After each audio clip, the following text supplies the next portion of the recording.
जिन्होंने नहीं किया मैं उनके लिए रिपीट कर देता हूँ। कैबिनेट मिशन प्रस्ताव नंबर 1, भारत को आजाद किया जाए। नंबर 2, विभाजन नहीं होगा। नंबर 3, भारतीय लोग अपने संविधान के निर्माण के लिए एक संविधान सभा बनाएं। भारतीय लोग अपने संविधान के निर्माण के लिए संविधान सभा बनाएं। नंबर 4, संविधान के अंदर एक संघीय व्यवस्था का प्रावधान हो।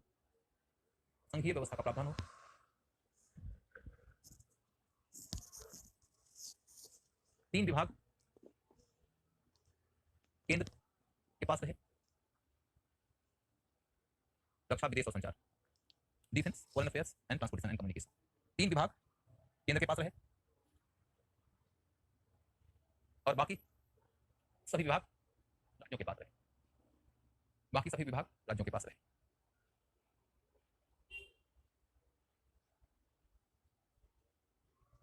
अवशिष्ट शक्तियां यानी रेजिडुअरी पावर, अवशिष्ट शक्तियां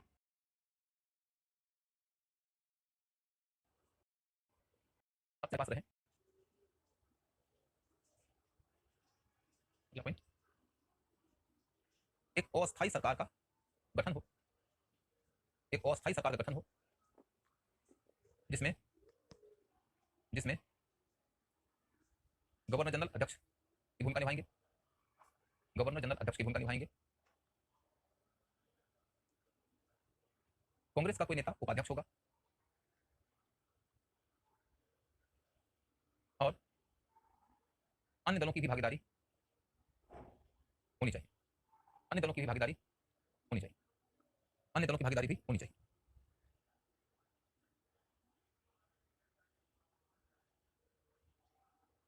पैराग्राफ चेंज कर दीजिए। अब हेडिंग दीजिए, कैबिनेट मिशन का कारण।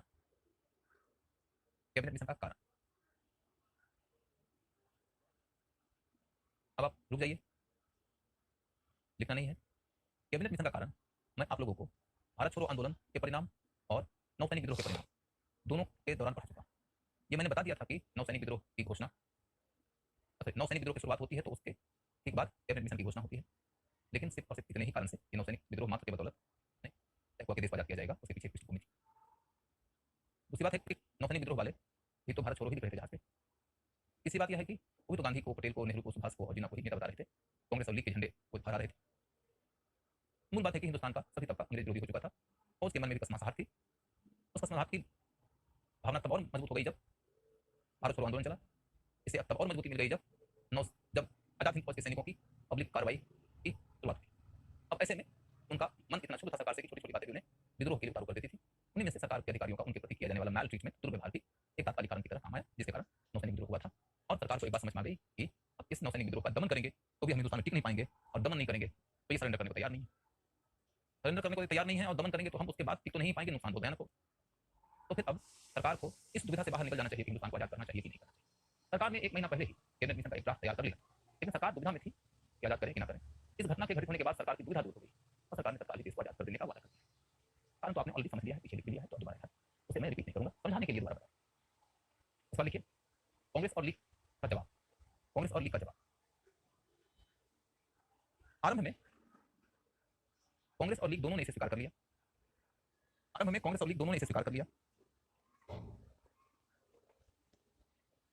और इस आधार पर संविधान सभा के लिए चुनाव भी हुआ।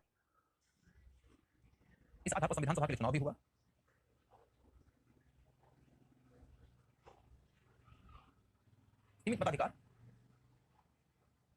और पृथक निर्वाचक मंडल की व्यवस्था के तहत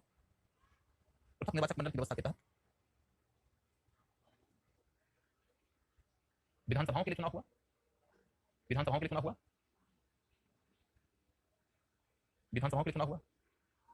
जिसके तहत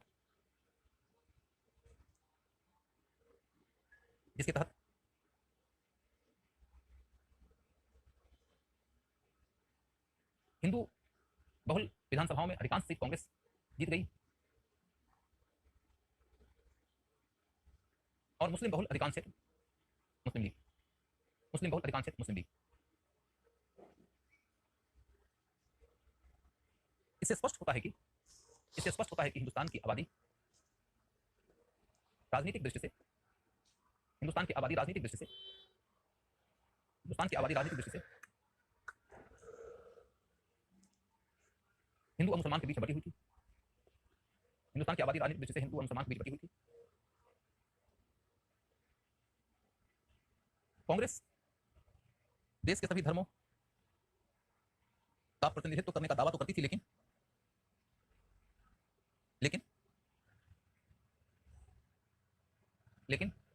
थोड़े से मुसलमानों को छोड़कर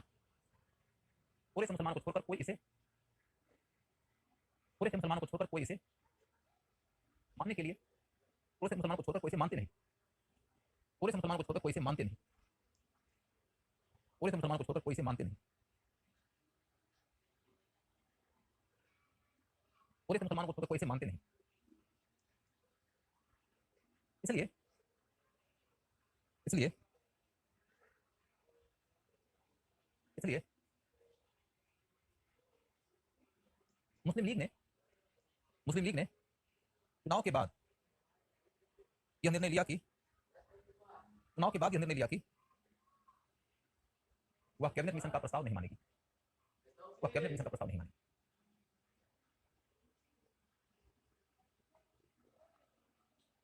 यानी कि उन्हें यह भरोसा हो गया था कि पाकिस्तान का निर्माण कराने में उनको कामयाबी मिल सकती।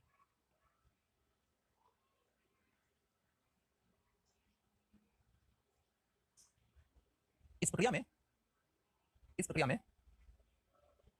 दो बातें और भी उल्लेखनीय हैं।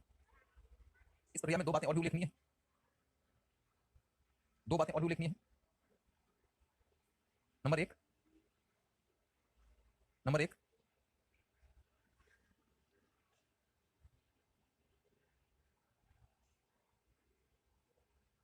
नेहरू ने कांग्रेस अध्यक्ष की हैसियत से यह बयान दिया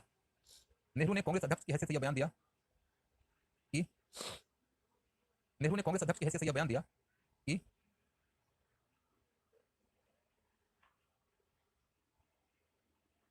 क्या बयान दिया कि कैबिनेट मिशन में सुझाए गए समूह, कैबिनेट मिशन में, मैंने उधर समूह वाली बात नहीं बताया था, दोबारा बता देता हूं। कैबिनेट मिशन में सुझाए गए राज्यों के समूह की व्यवस्था अस्थायी होगी। जिन्ना ने इसी को आधार बनाते हुए कैबिनेट मिशन को अस्वीकार कर दिया। जिन्ना ने इसी को आधार बनाते हुए कैबिनेट मिशन को अस्वीकार कर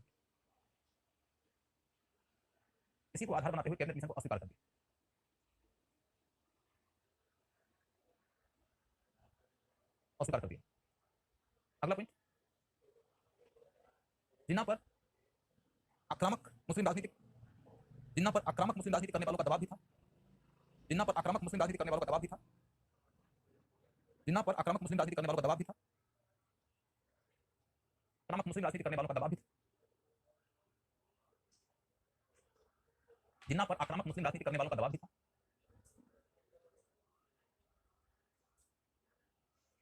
बात पूरी हो गई। जिन्ना पर आक्रामक मुस्लिम राजनीति करने वालों का दबाव भी था। जिन्ना was pressurizing the people who were doing aggressive. Jinnah was pressurized by the people who were doing the aggressive Muslim politics. इस पैराग्राफ कर दीजिएगा। इस पृष्ठभूमि में चार महत्वपूर्ण बातें हुई। नंबर एक,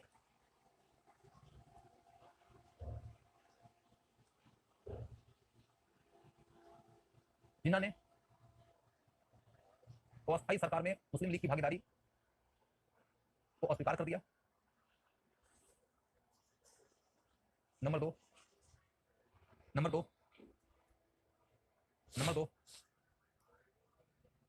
जिन्ना ने लड़के लेंगे पाकिस्तान के नारे के साथ प्रत्यक्ष कार्रवाई दिवस, डायरेक्ट एक्शन डे के तहत लड़कर लेंगे पाकिस्तान किनारे के साथ प्रत्यक्ष कार्रवाई दिवस के तहत भारत के विभाजन के लिए हिंसात्मक संघर्ष की शुरुआत कर दिया, हिंसात्मक संघर्ष की शुरुआत कर दिया, हिंसात्मक संघर्ष की शुरुआत कर दिया।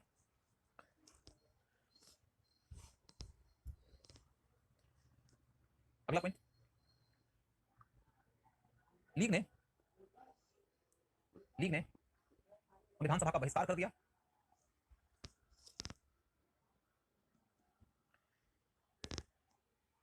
बहिष्कार का मतलब होता है कि अब हम संविधान के निर्माण की प्रक्रिया में शामिल नहीं होंगे और मेरे बिना जो संविधान का निर्माण होगा उसको हम मानेंगे नहीं। और जब आप कह रहे हैं कि हम संविधान को नहीं मानेंगे और आपकी आबादी 25% के आसपास है, तो फिर संविधान बनाने वाले का हाथ पांव खुल जाएगा। तो संविधान निर्माण करने के लिए संविधान सभा बनी बैठी है, संविधान सभा को ये समस्या होने लगी कि अब हम संविधान कैसे बनाएं। संविधान के निर्माण के लिए तो जनादेश की जरूरत होती है, जनादेश में एक हिस्सा का जनादेश तो हमको मिला हुआ है, लेकिन एक हिस्सा का जनादेश मिला ही नहीं है और हम चाहते हैं कि संविधान ऐसा बने जिसको बड़ी मुश्किल हो जाए। तो ये बहुत बड़ी बात थी, संविधान सभा का बहिष्कार कर दिया। अगला पॉइंट, जिन्होंने रणनीतिक तरीके से लिया कि जिन्होंने रणनीतिक तरीके से यह निर्णय लिया कि भारत का विभाजन होगा, जिन्होंने रणनीतिक तरीके से यह निर्णय लिया कि वह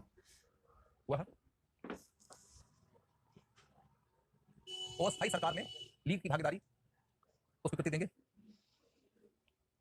अस्थायी सरकार में लीग की भागीदारी को स्वीकृति देंगे, लेकिन इसका उद्देश्य यह था कि इसका उद्देश्य यह था कि इसका उद्देश्य यह था कि इसका उद्देश्य यह था कि क्या था उद्देश्य?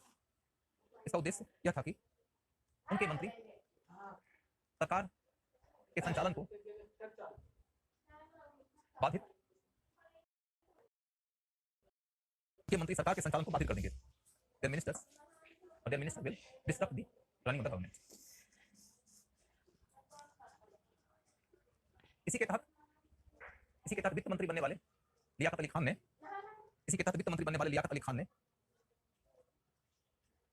सभी सरकारी गतिविधियों को बाधित करना शुरू किया।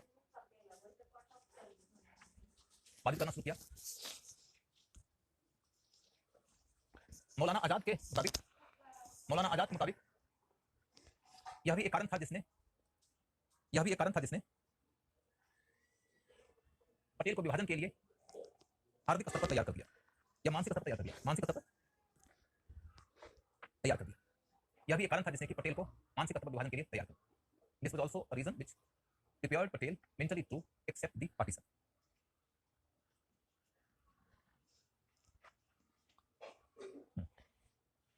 तो अब अगला पॉइंट, अब थोड़ा सा समझिए इसको। समझने लायक बात कुल मिलाकर यह है कि आपको इस विषय में समझने की कोई जरूरत नहीं है कि इस विषय को समझने की कोई दिक्कत नहीं है कि सरकार ने आखिर क्यों डिसाइड किया कि भारत को आजाद कर दे, तो बिल्कुल साफ। लेकिन कैबिनेट मिशन का यह कहना है कि हम विभाजन के विचार को ठीक नहीं मानते क्योंकि हिंदुस्तान में हर जगह हिंदू और मुसलमान रहते हैं। थोड़ा और बैकग्राउंड में चलो, थोड़ा और बैकग्राउंड बताता हूँ। सबसे पहले आपके दिमाग में एक प्रश्न आता होगा कि कैबिनेट मिशन का मतलब क्या है, कैबिनेट मिशन कौन है, क्या है। सबसे पहले ये प्रश्न है। तो भाई, इंग्लैंड के कुछ कैबिनेट मिनिस्टर्स को भारत भेजा गया यह कहते हुए कि जाओ और भारतीयों को बोलो कि हम आपको आजाद करने के लिए तैयार हैं, लेकिन हम ये चाहते हैं कि आप हिंदू और मुसलमान के झगड़े का सौहार्दपूर्ण तरीके से एक समाधान निकाल लीजिए। हम इस विषय पर आप लोगों से मिलजुल कर चिंतन मनन करके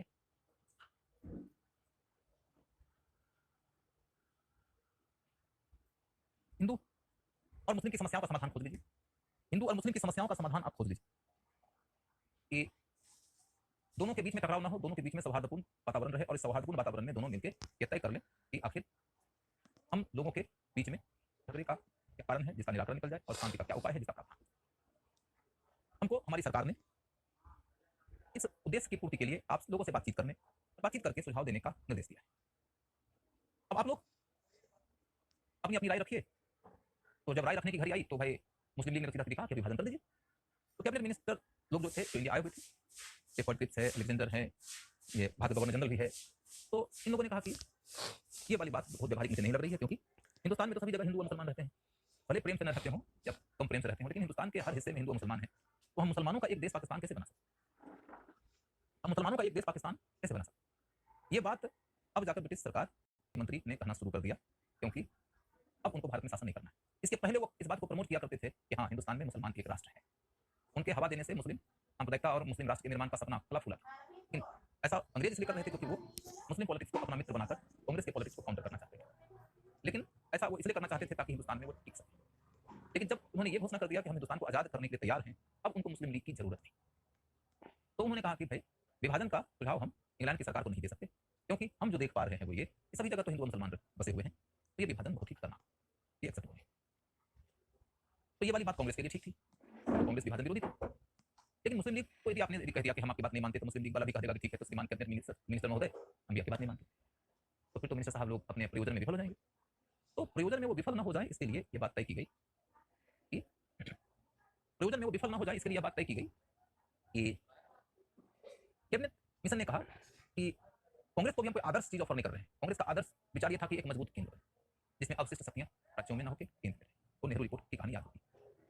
जबकि मुस्लिम लीग का कहना था कि कमजोर केंद्र बने, राज्यों के पास अधिकांश शक्तियां रहे, केंद्र में सुप्रीम रहे और अवशिष्ट शक्तियां राज्यों में रहे। नेहरू रिपोर्ट के वक्त में मुस्लिम लीग ने अपनी ओर से यही ना डिमांड रखा था।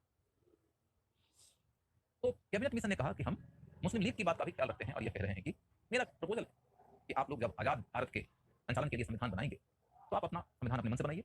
मेरा प्रपोजल यह है कि हिंदू मुस्लिम झगड़े के समाधान के लिए आप ऐसा संविधान बनाइए जो संघीय हो, जिसमें कि केंद्र के पास में से 3 विभाग हो, बाकी सारे विभाग राज्यों के हाथ में हो और अब शेष शक्तियां भी राज्यों में हो। इसके अलावा भी उसमें एक प्रावधान किया गया था कि हिंदुस्तान में जितने भी राज्य हैं उनको 3 ग्रुपों में बांट लीजिए, 3 गुटों में बांट लीजिए। पश्चिमोत्तर के मुस्लिम बहुल, जिसमें सिंध होगा, बलूचिस्तान होगा, पंजाब होगा, नॉर्थ वेस्टर्न फ्रंटियर प्रोविंस होगा, और पूर्वोत्तर में बंगाल और कुछ असम वाला इलाका, त्रिभुज बंगाल। तो बोला कि पूर्वोत्तर के पंजाब बंगाल, पूर्वोत्तर के बंगाल और असम, और पश्चिमोत्तर के सिंध बलूचिस्तान पंजाब और नॉर्थ वेस्टर्न फ्रंटियर प्रोविंस, ये चले जाएंगे ग्रुप पूर्वोत्तर में, ग्रुप पश्चिमोत्तर। और बाकी जितने भी राज्य हैं वहाँ हिंदू बहुमत है, एक अलग ग्रुप आ जाएंगे। मैंने 3 ग्रुप बनाया जाएगा, पूर्वोत्तर के मुस्लिम बहुल राज्य का एक ग्रुप, पश्चिमोत्तर के मुस्लिम बहुल राज्य का दूसरा ग्रुप, और हिंदू बहुल राज्य का तीसरा ग्रुप। अब कहिएगा कि सब ग्रुप बनाने का पर्पस क्या है? सबसे पहले तो आपने ग्रुप नहीं पूछ जाता है, ग्रुप मैंने क्या? ग्रुप का मतलब ऐसे समझो कि जैसे कि आज भारत है और यूपी बिहार है, मद्रास तमिलनाडु है, आंध्र प्रदेश है, तेलंगाना है, महाराष्ट्र है, हरियाणा है, प्रदेश है, राजस्थान, ये 2 ही। कैबिनेट मिशन में ये कहा गया कि राज्य और केंद्र के बीच में एक और पॉलिटिकल यूनिट हो सकता है। वो पॉलिटिकल यूनिट कौन होगा, उसमें क्या दायित्व और अधिकार होंगे? तो कहा गया कि वो पॉलिटिकल यूनिट्स ऐसे तरीके से बनेंगे कि पश्चिमोत्तर के जितने मुस्लिम बहुमत वाले बहुमत की आबादी वाले राज्य हैं, वो सब मिलकर एक ग्रुप बनाएंगे और वो यदि चाहे जितना चाहे उतना विभाग कॉमन तरीके से गवर्न कर सकते हैं। केंद्र तो 3 ही विभाग देखेगा, बाकी सारे के सारे विभाग हैं राज्यों के पास में। यदि इन चारों राज्यों ने मिलकर तय किया, सिंध ने, बलूचिस्तान ने, पंजाब ने और नॉर्थ वेस्टर्न फ्रंटियर प्रोविंस ने, कि हम 20 विभाग या 25 विभाग कलेक्टिवली रन करना चाहते हैं, हम एक ग्रुप के सदस्य हैं, हम चारों लोगों का ये 20 विभाग कॉमन से, तो इस तरह का ग्रुप सिस्टम बना सकते हैं। अब यही ग्रुप नॉर्थ ईस्टर्न इलाके में बनेगा, तो यही ग्रुप बाकी हिंदुस्तान बनेगा। इस तरीके से केंद्र और राज्य के बीच में एक और यूनिट की बात इसमें की गई। जैसे रिपीट करता हूं, मुझे लगता है आप समझ रहे होंगे, बावजूद इसको मैं रिपीट करता हूं क्योंकि इस जगह पर मैंने विद्यार्थियों को बराबर कंफ्यूज होते हुए। सबसे पहला पॉइंट क्या है? आपको आजाद करेंगे। उसके बाद क्या है? आजाद देश के लिए संविधान निर्माण करने के लिए संविधान बनाना शुरू करो। विभाजन नहीं होगा तो फिर संविधान के अंदर भी कुछ ऐसा प्रावधान कर दिया जाए कि लीग वाले ही मान जाए। आइडियली लीग का डिमांड है कि विभाजन हो और कांग्रेस का डिमांड है कि मजबूत केंद्र हो। हम बीच का एक रास्ता निकालते हैं, हम विभाजन नहीं मानेंगे और मजबूत केंद्र भी नहीं मानेंगे। मेरा सुझाव है, कैबिनेट मिशन सुझाव प्रपोज कर रहा था, मानने न मानने के लिए कांग्रेस और लीग वाले। उन्होंने कहा कि मेरा सुझाव है कि मध्यम मार्ग, और मध्यम मार्ग यह है एक कमजोर केंद्र के साथ भारत को एक्सेप्ट करिए, बाकी 3 के अतिरिक्त जितने विभाग हैं उनको राज्यों में सौंपिए, अब से शक्तियां राज्यों में सौंपिए, राज्यों का 3 गुट बनाइए, एक गुट के सदस्य यूनिट जितने भी राज्य हैं वो चाहे तो अपने हिस्से के कुछ विभागों का कॉमन गवर्नेंस कर सकते हैं। इस तरह के कुल 3 गुटों की बात की गई। एक पश्चिमोत्तर के मुस्लिम बहुमत वाले राज्यों का गुट, एक पूर्वोत्तर के मुस्लिम बहुमत वाले राज्यों का गुट, और तीसरा हिंदू बहुमत वाले राज्यों का गुट। अब देखो कि कांग्रेस ने और लीग ने दोनों ने इसे स्वीकार कर। प्रपोजल के तहत एक बात और भी कही गई थी कि जब तक कि भारत आजाद नहीं होता है तब तक भी, जब तक कि आप संविधान का निर्माण न कर लेते हैं तब तक भी एक अस्थायी सरकार बनेगी जिसमें कि गवर्नर जनरल अंग्रेज रहेंगे। वो तब जाएंगे जब आपको हम फाइनल सत्ता सुपुर्द करेंगे, लेकिन तब तक भी अब हम आपके ऊपर शासन करने में इंटरेस्टेड नहीं है। हम आपको जल्दी से जल्दी देश की आजादी का स्वाद देना चाहते हैं। तो गवर्नर जनरल अध्यक्ष की भूमिका में बने रहेंगे, उनके नीचे एक उपाध्यक्ष होंगे जो कि एक तरह से प्राइम मिनिस्टर होंगे, और के अलावा अन्य कई सारे मंत्री की भूमिका निभाने वाले लोग होंगे सरकार में। तो प्राइम मिनिस्टर के समकक्ष उपाध्यक्ष के पद का भारत होगा वो कोई कांग्रेस ही होगा क्योंकि सबसे बड़ी पार्टी है।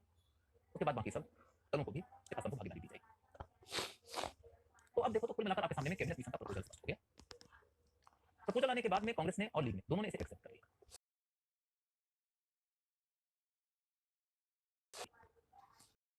ये कांग्रेस ने इतना कमजोर केंद्र वाला प्रपोजल क्यों स्वीकार कर लिया? इस प्रपोजल के मुताबिक तो देश की एकता और अखंडता सुरक्षित रह ही नहीं सकती। और फिर इस प्रपोजल के मुताबिक यदि हिंदुस्तान अपने संवैधानिक जीवन की यात्रा शुरू करता तो हिंदुस्तान की केंद्रीय सरकार कोई भी महत्वपूर्ण काम कर सकने की स्थिति में नहीं आती। हिंदुस्तान जिस संविधान को स्वीकार कर रहा था वो संविधान न तो देश की एकता के लिए ठीक था, न तो देश के विकास और देश के अंदर सामाजिक कल्याण का काम करने के। तो कांग्रेस ने एक बहुत बड़ी गलती किया था इस कैबिनेट मिशन के प्रपोजल को एक्सेप्ट करके। ये एक इंटरप्रिटेशन। सरदार वल्लभ भाई पटेल ने इसके जवाब में ये कहा कि मैं भी मानता हूं कि यह प्रपोजल अच्छा नहीं है, लेकिन हम लोगों के पास में इस प्रपोजल को स्वीकार करने के सिवा कोई दूसरा नहीं था, क्योंकि हम विभाजन को टालने के लिए महंगा मूल्य चुकाने के लिए भी तैयार थे। हम ये प्रपोजल इसलिए नहीं स्वीकार किए थे क्योंकि मेरी दृष्टि में या हमारी दृष्टि में ये प्रपोजल अच्छा था। हम बेसिकली विभाजन को टालना चाहते। देखोगे कि सिक्के का दूसरा पहलू यह है कि जिन्ना ने प्रपोजल को स्वीकार किया था तो क्यों किया था? तो जिन्ना को एक तो ये बात समझ में आ रही थी कि इस प्रपोजल के तहत विभाजन भले हमको नहीं मिल रहा हो, लेकिन विभाजन के नीचे हमको बहुत कुछ मिल रहा है। हमने आज तक 1940 में पहली दफा जिन्ना ने और मुस्लिम लीग ने विभाजन की मांग किया था, उस मांग के पहले तक जितनी मांगे की थी वो सारी मांगे हमारी पूरी हुई गई है। तो ये बात जिन्ना को संतुष्टि देने वाली लग रही थी कि विभाजन से नीचे हमारी बहुत सारी मांगे मांगी। दूसरी बात और क्या है जिसने जिन्ना को कहा कि आप मान लो, तो वो ये कि 1937 ईस्वी में एक चुनाव हुआ था। उस चुनाव में जिन्ना और उनकी पार्टी का प्रदर्शन बहुत ही बुरा रहा। उसके बाद जिन्ना और मुस्लिम लीग की राजनीतिक शक्ति बढ़ती गई। निश्चित रूप से जिन्ना को इस बात का अंदाजा था कि उनकी शक्ति बढ़ गई, लेकिन इतना भी अंदाजा नहीं था कि उनकी शक्ति इतनी बढ़ गई है कि मुसलमानों के लिए तयशुदा लगभग सारे सीट मुस्लिम लीग ही जीतेगी। जब उनको कैबिनेट मिशन के ऊपर अपनी सहमति देनी थी तो वो 1946 के चुनाव का परिणाम नहीं देखे। और जब सहमति दे दिया उसके बाद में कैबिनेट मिशन के कॉन्स्टिट्यूएंट असेंबली का गठन हो गया 1946 के चुनाव के परिणाम के आधार पर। तो 46 के चुनाव में जिन्ना और उनकी पार्टी को जो जनसमर्थन मिला उसने जिन्ना का आत्मविश्वास बहुगुणित कर दिया। उस बहुगुणित आत्मविश्वास के अतिरिक्त दो और फैक्टर्स हैं जिन्होंने कि मिलकर जिन्ना को कहा कि अब कैबिनेट मिशन का प्रपोजल खारिज कर देने में ही भलाई है। उनमें से एक बात यह कि नेहरू उस समय कांग्रेस के प्रेसिडेंट थे। उनसे एक पत्रकार ने पूछा था कि जो कैबिनेट मिशन का प्रपोजल आपने स्वीकार किया है क्या वो अच्छा है? इसका जवाब देने के क्रम में उन्होंने ये भी कहा था कि ये जो दलीय व्यवस्था है, राज्यों के गुटों की व्यवस्था है, ये व्यवस्था परमानेंट व्यवस्था नहीं है। परमानेंट व्यवस्था नहीं है ये नेहरू ने कहा। और इसका हवाला लेते हुए जिन्ना ने कहा कि नेहरू और कांग्रेस का ईमान कैबिनेट मिशन के प्रपोजल को मानने का नहीं है, इसलिए वो अभी से ही अपनी चालबाजियां दिखाने लगे, अभी से वो अपना रंग दिखाने लगे। उनकी चालबाजियां और उनका रंग ये बताता है कि जब देश आजाद हो जाएगा और उसके बाद में हिंदुओं के बहुमत के आधार पर कांग्रेस सशक्त राजनीतिक स्थिति में आएगी तो वह जिस कैबिनेट मिशन के प्रपोजल के आधार पर कॉन्स्टिट्यूशन का संघीय मॉडल बनाने को तैयार है कि उस संघीय मॉडल को भी तोड़ देगी। हमको नहीं भरोसा है इसको। और जब हमको भरोसा नहीं है तो हम क्या करेंगे? हम नहीं मानेंगे कैबिनेट मिशन। इसी क्रम में मैंने कहा कि एक मुद्दा ये भी था कि कई सारे कट्टरपंथी और आक्रामक अलगाववादी पाकिस्तान परस्त मुस्लिम नेता भी थे जो जिन्ना पर दबाव डाल रहे थे। एक बार जिन्ना पर जानलेवा हमला भी हुआ, तुमने क्यों मान लिया कैबिनेट मिशन के प्रपोजल? तो देयर वर मेनी रीजंस जिन्होंने कि जिन्ना को कन्विंस किया कि अब चलते हैं पाकिस्तान की मांग। तो पाकिस्तान की मांग की वजह बढ़ते हैं तो उन्होंने कहा कि हम अस्थायी सरकार में शामिल नहीं होंगे, हम इस संविधान सभा का बहिष्कार करेंगे और लड़के लेंगे पाकिस्तान। और इस तरीके से हिंसात्मक संघर्ष की शुरुआत हो जाती है। और जब हिंसात्मक संघर्ष की शुरुआत होती है तो क्या नतीजा निकलता है? नतीजा ये निकलता है ओवरऑल कैबिनेट मिशन फेल। क्योंकि ये स्पष्ट हो गया कि ये जिन्ना लोग यदि नहीं मानेगा इस संविधान सभा को, इस संविधान सभा के बनाए गए संविधान को भी नहीं मानेगा तो संविधान को बनाने का क्या फायदा जिसको 25% आबादी कह रही है कि हम नहीं मानेंगे। तो कॉन्स्टिट्यूशन मेकिंग का जो प्रोसेस था वो ठप सा हो गया। यानी कि आप कह सकते हैं कि कैबिनेट मिशन फेल हो गया। इसी बैकग्राउंड में इंग्लैंड की सरकार ने गवर्नर जनरल लॉर्ड बेबल को वापस बुलाया और लॉर्ड माउंटबेटन को गवर्नर जनरल बना दिया। लॉर्ड माउंटबेटन गवर्नर जनरल बनकर जब आए तो उन्होंने भारत के तमाम राजनीतिक दल के नेताओं से बातचीत किया, इस विषय पर बातचीत किया कि आखिर क्या समाधान है हिंदू मुस्लिम इशू। तमाम राजनीतिक दलों ने जो अपने अपने स्टैंड रखे उससे माउंटबेटन को लगा कि आसान नहीं है। तो माउंटबेटन ने और इंग्लैंड की सरकार ने यह घोषणा कर दिया कि यदि एक निश्चित तिथि जो कि जून 1948 की तिथि रखी गई थी उस तिथि तक आप लोग मिलजुल कर अपने झगड़े का समाधान खोजने के लिए तैयार नहीं हुए तो आपको आपकी दशा में छोड़कर हम यहाँ से विदा हो जाएंगे। We will leave you to your condition and we will go to Pakistan, we will go to England. आपको आपकी दशा में छोड़कर हम यहाँ से चल देंगे। इसी दबाव में आकर फिर कांग्रेस के नेताओं ने बातचीत करना शुरू किया। और बातचीत करना जब शुरू किया तो उस बातचीत के तहत नेहरू और पटेल के साथ एक बार माउंटबेटन मीटिंग में है और वो प्रपोजल देते हैं इन्हें कि आप मान लीजिए पाकिस्तान की मांग। पाकिस्तान की मांग को मान लेने के सिवा हमें नहीं लगता कोई दूसरा बेहतर विकल्प है। नेहरू इस बात से नाराज हो गए। तो नेहरू की नाराजगी के जवाब में माउंटबेटन ने कहा कि ठीक है आप हमको कोई दूसरा विकल्प बता दीजिए जिस विकल्प के ऊपर मैं जिन्ना के सामने बातचीत का प्रस्ताव रखूं, जिन्ना उसको मान लीजिए। तो नेहरू विभाजन तो नहीं चाहते थे, लेकिन विभाजन नहीं चाहते हैं तो विभाजन का विकल्प क्या है? विकल्प उनके पास नहीं। माउंटबेटन ने कहा कि क्या कैबिनेट मिशन सही है? और नेहरू को लगता है कैबिनेट मिशन सही नहीं है, पटेल को लगता है कैबिनेट मिशन सही नहीं है। तो माउंटबेटन ने कहा कि और कैबिनेट मिशन को जिन्ना खुद खारिज कर चुका है तो उससे ज्यादा कुछ मांगे, उससे ज्यादा आप और क्या ऑफर कर सकते हैं? कैबिनेट मिशन को जिन्ना ने खुद खारिज किया है तो Jinnah will demand something more than cabinet mission. आप something more than cabinet mission के तहत क्या ऑफर करने वाले हैं? आप मुझे बताइए, मैं उसी विषय पर फिर जाकर जिन्ना से बातचीत करूंगा। बट नेहरू एंड पटेल के पास में समथिंग मोर का कोई प्रपोजल नहीं। और 25% आबादी यदि खारिज कर दे आपके संविधान के निर्माण को तो आप संविधान जबरदस्ती बना भी नहीं सकते हैं। आप उतने बड़े पैमाने पर आबादी का कल्याण भी तो नहीं बचा सकते। तो इस स्थिति में आप देखो कि अब आपको ये पॉइंट बहुत आराम से समझना जाएगा सबसे पहला पॉइंट मैंने कहा कि सांप्रदायिक तनाव था, हिंसा बढ़ गई थी, कांग्रेस नेतृत्व इससे विचलित हो गई। ये बहुत आसान पॉइंट है। दूसरा पॉइंट है कि पटेल यह बात समझ गए थे कि अब देश में सभी विभागों में पाकिस्तान मौजूद है। मतलब की बात है कि सेना में हो, चाहे नौकरशाही में हो, चाहे पुलिस में हो, चाहे अन्य विभागों में हो, सभी जगह हम हिंदू मुस्लिम का टकराव देखते हैं। और इस टकराव की चरम अवस्था को तब समझना कि जब लियाकत अली खान वित्त मंत्री बना और उसने तो सारे के सारे विभागों का काम ही खत्म कर दिया। उनको लगा कि यदि इस तरीके के समझौते के माध्यम से सरकार चलाना होगा तो सरकार चल नहीं पाएगी। इस समझौते की सरकार से ज्यादा बढ़िया हमको पाकिस्तान दे दें और हम अपने बचे हुए हिंदुस्तान को अपने तरीके से संवास। तीसरा, पाकिस्तान की अनिवार्यता का एक आधार यह भी बना कि मुस्लिम लीग कैबिनेट मिशन को कैबिनेट मिशन से कम कुछ नहीं मानेगा और कुछ ज्यादा ही मानेगा, ज्यादा नहीं मानेगा और उसका प्रस्ताव देश की एकता के लिए ठीक। ये बात नेहरू भी मानते थे, ये बात पटेल भी मानते थे। तो इस तरीके से बहुत उत्साहित नहीं थे वो लोग कैबिनेट मिशन को लेकर। यह बात भी महत्वपूर्ण है कि कैबिनेट मिशन के अनुसार यदि संविधान का निर्माण होगा, भारत सरकार कई सारे आदर्श जिसको वह पहले देना पड़ेगी। आजादी के बाद जो सरकार बनेगी वो सरकार उन आदर्शों के मुताबिक काम नहीं कर पाएगी जिन आदर्शों के मुताबिक ब्रिटिश सरकार के खिलाफ मुकाबला किया, उन वादों की पूर्ति नहीं कर पाएगी जिन वादे के साथ देश में आजादी की लड़ाई लड़ी गई। सरकार देश के विकास के लिए, देश में जनहित के काम के लिए, जनकल्याण के काम के लिए वो सारा काम नहीं कर पाएगी जो काम करने का वादा इन्होंने कर करके देश में लोगों का समर्थन प्राप्त किया। इसी स्थिति में पटेल ने एक और पॉइंट कहा कि सेब की भरी हुई टोकरी आप हमको देंगे तो हम विभाजन के लिए तैयार रहेंगे। सेब की भरी हुई टोकरी का मामला यह है कि इन्होंने कहा कि हम पाकिस्तान स्वीकार करने के लिए तैयार हैं। शर्त यह है कि देश में जो 560 से ज्यादा देशी रियासतें हैं उन रियासतों के लोगों को आप समझाइए, लोगों ने राजाओं आप समझाइए वो अपना विलय पत्र करिए। हम पाकिस्तान की मांग स्वीकार करने के लिए तैयार हैं, पाकिस्तान देने को तैयार हैं। शर्त यह है कि आप देश में जितने रियासत के राजा हैं उनको समझाइए कि फिर वो स्वतंत्र होने की कोशिश न करें, या तो भारत के पक्ष में या तो पाकिस्तान के पक्ष में विलय पत्र करें। पाकिस्तान के हिस्से में कम ही राजा का इलाका था तो कम ही राजा आएंगे, ज्यादातर तो राजा भारत के हिस्से में उसी इलाके में थे जहाँ की भारत का निर्माण होना था। तो इन्होंने कहा कि आप देश के राजाओं को समझाइए कि वो भारत के पक्ष में विलय पत्र दस्तखत करें। इसी के लिए ये लाक्षणिक शब्द इस्तेमाल किया गया, सेब की भरी हुई टोकरी देंगे, मैंने सभी रियासत के राजाओं को भारत के पक्ष में विलय के लिए तैयार करें। माउंटबेटन ने कहा कि और यदि कुछ सेब मैंने कुछ राजा टोकरी में आने से इनकार करें, मैंने विलय पत्र दस्तखत करने से इनकार करें, तो उनको इस बात की आशंका थी कि कुछ राजा ऐसे हैं जो कि भारत से विलय पत्र पर दस्तखत करने के लिए तैयार नहीं। तो पटेल ने कहा कि वो कुछ होंगे तो हम देख लेंगे, बाकी बात तैयार। और इसी आधार पर पटेल ने अपनी सहमति दिया, नेहरू ने अपनी सहमति दी और इन्हीं आधारों पर नेहरू और पटेल ने गांधी और कांग्रेस को ही मना दिया। इस तरीके से कांग्रेस एंड गांधी अंततः व्यवस्था की स्थिति में आके विभाजन के प्रपोजल को एक्सेप्ट किया। हालांकि मौलाना आजाद अंत तक इससे नाराज थे, खान अब्दुल गफ्फार खान तो सबसे ज्यादा नाराज थे। गांधी कहा करते थे कि विभाजन मेरे लास्ट पे होगा, लेकिन गांधी अंत तक जीते जी इसके लिए तैयार हो गए। तो उसका कारण सब यही था। अब इस कारण के बाद क्या हुआ, इस पूरी पृष्ठभूमि के विकसित होने के बाद में 3 जून को ऑल इंडिया मतलब ऑल इंडिया नहीं ब्रिटिश रेडियो था, मान लीजिए रेडियो के ऊपर यह घोषणा किया माउंटबेटन ने कि हिंदुस्तान 15 अगस्त 1947 को आजाद होगा 2 दिसंबर। और 4 जून को फिर देश के रियासत के राजाओं को संबोधित करते हुए कहा कि आपके लिए यही अच्छा है कि आप भारत के साथ या पाकिस्तान के साथ विलय पत्र दस्तखत कीजिए। वहां से कक्षा रुक जाएगी आप लोगों को।